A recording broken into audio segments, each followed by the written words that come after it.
Welcome to Roopa tailoring. ఇప్పుడు ముందు వీడియోలో మనం ఈ విధంగా హ్యాండ్ డిజైన్ అనేది చూసాం కదా! ఇప్పుడు అలా మిడిల్‌లో ఒక్కటే హ్యాండ్ డిజైన్ పెట్టాము. ఇప్పుడు అదే డిజైన్ మనము 3 టైప్స్ అంటే 3 దగ్గర పెడితే ఎలా ఉంటుందో ఇప్పుడు ఈ వీడియోలో చూద్దామండి. ముందుగా హ్యాండ్ పొడవు అనేది మీకు ఎంత పొడవు పెట్టుకుంటే అంత పొడవు అనేది కట్ చేసుకోండి. ఈ విధంగా 2 ఇంచెస్‌కు మార్కింగ్ అనేది చేసుకోవాలి. అలా మిడిల్‌లో కూడా ఇంకొక 2 ఇంచెస్‌కు మార్కింగ్ అనేది చేసుకోండి. ఇప్పుడు ఈ 2 ఇంచెస్ మార్కింగ్ చేసుకున్న దగ్గర మనం మిడిల్‌లో ఒక 1 ఇంచ్‌కు మార్కింగ్ అనేది చేసుకొని దాన్ని మనం వి షేప్ లాగా కట్ చేసేసుకోవాలి. చూడండి మిడిల్‌లో కూడా అంతే. మనకు ఇప్పుడు మీకు కావాలి అనుకుంటే ఈ విధంగా అది డబుల్ ఫోల్డింగ్ మీద ఉంది కాబట్టి 1 ఇంచ్ పెట్టుకున్నాం కదా! ఇలా 1 ఇంచ్‌కి అనేది మార్కింగ్ చేసి వదిలేయండి. ఇలా మార్కింగ్ చేసుకొని దాన్ని కూడా వి షేప్ లాగా అలా డబుల్ ఫోల్డింగ్ మీద పెట్టుకొని మనం మార్కింగ్ చేసుకోవాలి. చూడండి ఈ విధంగా వి షేప్ లాగా మార్కింగ్ అనేది చేసుకోండి. లేదు అంటే చూడండి మనము ఇప్పుడు ఇది కట్ చేస్తున్నాం కదా! మిడిల్‌లో వి షేప్ లాగా వచ్చేలాగా 1 ఇంచ్‌ది అదే పీస్‌ని తీసుకొని మనం మిడిల్‌లో పెట్టి కటింగ్ అనేది చేసుకుంటే సేమ్ సైజులో వచ్చేస్తుందండి చూడండి. ఇలా నీట్‌గా పెట్టి అది ఎలా అయితే కట్ చేసామో వీటిని కూడా మిడిల్‌లో అదే విధంగా కట్ చేసేసుకోవాలి నీట్‌గా. అది ఎంత సైజు ఉంది అదే సైజులో మనం కటింగ్ అనేది చేసుకోవాలి.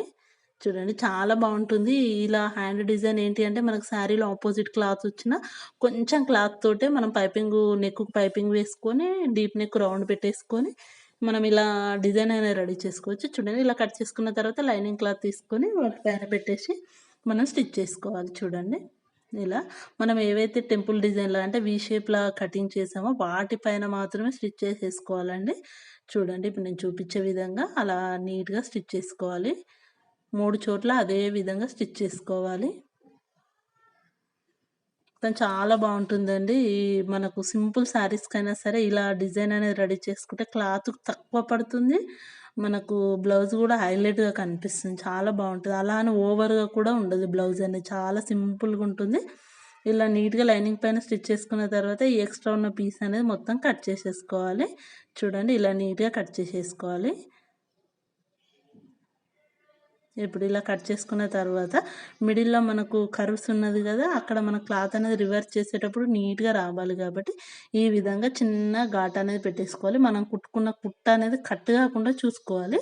దాని తర్వాత మనం ఈ విధంగా క్లాత్‌ను రివర్స్ చేసేసుకోవాలి. మెయిన్ క్లాత్‌ను, లైనింగ్ క్లాత్‌ను రివర్స్ తిప్పేసుకోవాలి. ఈ విధంగా తిప్పేసుకొని ఫింగర్ తోటి మనం మిడిల్‌లో నుంచి అలా ప్రెస్ చేసుకుంటే మనకి ఈజీగా వచ్చేస్తుంది. చూడండి.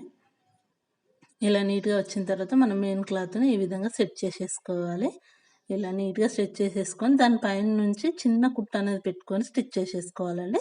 ఇప్పుడు చూడండి ఇలా నీట్‌గా స్టిచ్ చేసేసుకుంటే సరిపోతుంది. ఇప్పుడు మనకు డిజైన్ కోసం ఇలాంటి చిన్న చిన్న పీసులు ఉన్నా సరే డిజైన్ అనేది రెడీ చేసుకోవచ్చండి. మనం ఒక్కొక్క పీసు ఒక్కొక్క వి షేప్ లాగా ఉంది కదా! దాని దగ్గర ఈ విధంగా పెట్టేసుకోవాలి. ఎక్స్ట్రా ఉన్న క్లాత్ అనేది కట్ చేసేసుకుంటే సరిపోతుంది. లేదు ఇలా అడ్జస్ట్ చేసుకొని మనం స్టిచ్ వేసుకున్నా సరిపోతుంది. నెక్స్ట్ ఇంకొకటి చూడండి ఇలా 3 పీసెస్ అనేటివి చిన్న చిన్న పీసులున్నా గూడా మనకు డిజైన్ అనేది రెడీ అయిపోతుంది. లేదు మన దగ్గర క్లాత్ అనేది కొంచెం ఎక్స్‌ట్రా ఉంది అనుకోండి, కొంచెం పొడవుగున్న పీస్ అనేది తీసుకుంటే మనకి ఈజీగా స్టిచ్చింగ్ గూడా చాలా తొందరగా అయిపోతుంది. చూడండి ఈ విధంగా. మీకు 2 టైప్స్ చూపిచ్చాను. మీకు ఎలా క్లాత్ ఎక్కువ ఉంటే ఈ విధంగా, తక్కువ ఉన్నప్పుడు ఆ విధంగా చూసుకోవచ్చు. చూడండి ఇలా క్లాత్ పైన పెట్టేసుకొని సేమ్ మనం ఎలా అయితే క్లాత్ ఉల్టాయించని కుట్టామో అదే విధంగా వీటి పైన నుంచి స్టిచ్ అనేది చేసుకోవాలండి నీట్‌గా వన్ బై వన్. కొంచెం చిన్న కుట్టు అనేది పెట్టుకోవాలి. ఎందుకంటే మనకు పైన కనిపిస్తుంది గదా! అప్పుడు నీట్‌గా ఉంటుంది. ఈ వి షేప్‌లో గూడా మనం పైపింగ్ కావాలి అనుకుంటే పైపింగ్ గూడా వేసుకోవచ్చండి. లేదు మనకు పైపింగ్ వద్దు అనుకుంటే ఇప్పుడు నేను చూపించే విధంగా స్టిచ్ చేసుకున్నా గూడా సరిపోతుంది. చాలా బావుంటుంది డిజైన్ అనేది మనకు. హ్యాండ్ రెడీ అయినంక చూడండి ఎంత నీట్‌గా ఉంటుందో. చూడండి. ఇలా ఈ విధంగా నీట్‌గా మనం స్టిచ్ చేసుకుంటూ వెళ్ళాలి. మనం ఏదైతే అపోజిట్ కలరు క్లాత్ వేస్తున్నామో దాని కింది సైడ్న పెట్టేసుకొని ఇలా నీట్‌గా స్టిచ్ చేసుకుంటూ వెళ్ళి కింద ఉన్న ఎక్స్‌ట్రా క్లాత్ అనేది నీట్‌గా కట్ చేసేసుకోండి. ఎందుకంటే కింది సైడ్న పైపింగ్ అనేది వేసుకుందాము. నీట్‌గా ఉంటుంది పైపింగ్ వేసుకుంటే కూడా. చూడండి ఇలా. నీట్‌గా మొత్తం కట్ చేసుకున్న తర్వాత మన ఇష్టమండి. మనకు శారీలో ఎన్ని కలర్స్ అంటే మల్టీ కలర్ గూడా ఉంటుంది గదా! ఒక్కొక్కసారి శారీలో.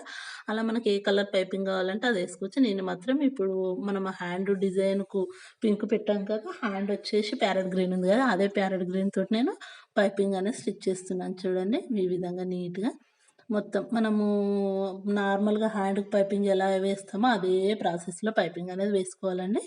చూడండి ఈ విధంగా. నీట్‌గా పైపింగ్ వేసుకున్న తర్వాత ఇలా కొంచెం లావుగా ఉండాలి అనుకుంటే ఈ విధంగా నార్మల్ పైపింగ్ అయినా వేసుకోవచ్చండి.